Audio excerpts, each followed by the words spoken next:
Leo acha niwatembeza kidogo kwenye naenda kufanya zoezi langu la kila wakati. Tunatoka kwa hapa ndio kwetu. Ndio sisi tunaenda kufanya zoezi. Kumbuka bado tuko kwa desert Saudi Arabia. Unaona mazingira hayo pia unaona yanakaa vipi? Yako poa kabisa.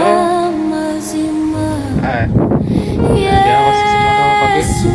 Tunaenda tufanye zoezi kidogo moja mbili. Si mbaya kidogo, lakini maisha ya upweke. Still on the street. Tunafanya ni mbali, si karibu.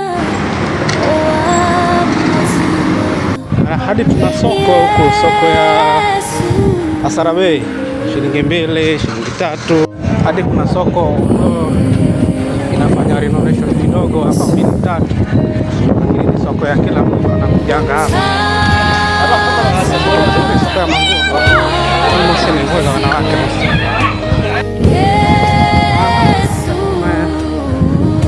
Kumaliza soko yenyewe. Wakati usiku ndio inakuanga na watu wengi sana. Sasa haina watu wengi, ni bado kuna jua na kuna joto pia. Unaona? Mtu haruhusiwi kuvuka barabara kwa sababu ameweka kinini hapa ya kuvuka barabara bridge hapa. Kwa kipatikana kuvuka hii barabara katikati unatoa fine ya shilingi 300. 300 riyal ni kama 10,000 ya Kenya. Hata tunatembea tu hatujafika bado. Just a walking distance. Unaweza amua kutembea na ufike. Kaka kuna makemboi ndio hawa sasa. Sasa tumevuka bridge ndio ile yetu kule. Sasa tumefika mahali kwa kufanya zoezi. Naona serikali ya huku ilivyo mzuri. Imetengea mahali pa kufanya zoezi. Sasa mtu haruhusiwi kutembea barabarani, kukimbia barabarani zoezi. Sasa ukitaka kufanya zoezi lazima ukuje mahali kama hapa. Hii ndio sehemu ya kufanya mazoezi. Ni mahali parefu. So serikali iko na watu wanafanya kazi hapa, ufanya usafi. Umewekewa paka maji ya kukunywa hapo ya bure. Yaani mpunguze uzito. Sasa huku ndio tunakujanga kila siku. Tukikuwa kufanya zoezi lazima tukuje. Actually is a walking distance, si mbali. Mahali kama pa 10 minutes kutembea tu umefika kutoka kwenye naishi na hapa.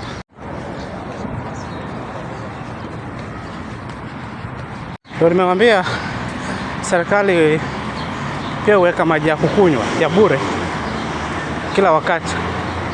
Sasa lazima niko kama hivi sasa. Mimi nachukua yangu na unas. Haya ndio mazingira yenyewe. Hayo ya leo yameisha. So next episode loading kesho nionyeshe sasa kama Uhuru Park kama hii. Sasa hii ni Uhuru Park kama ile ya Kenya. Lakini hii ni ya bure. Kila kitu ni ya bure, facility yote iko, michezo ya watoto, watu wazima. Kila kitu ni bure.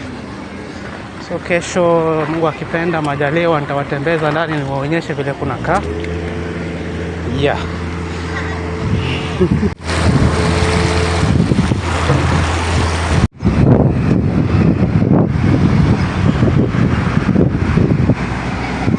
Sasa sisi nimewatembeza kidogo. Sasa kesho inshallah pia nitawatembeza muone vile kunakaa. Mtu asikudanganye huku ni kubaya pia. Si kubaya, ni kuzuri sana.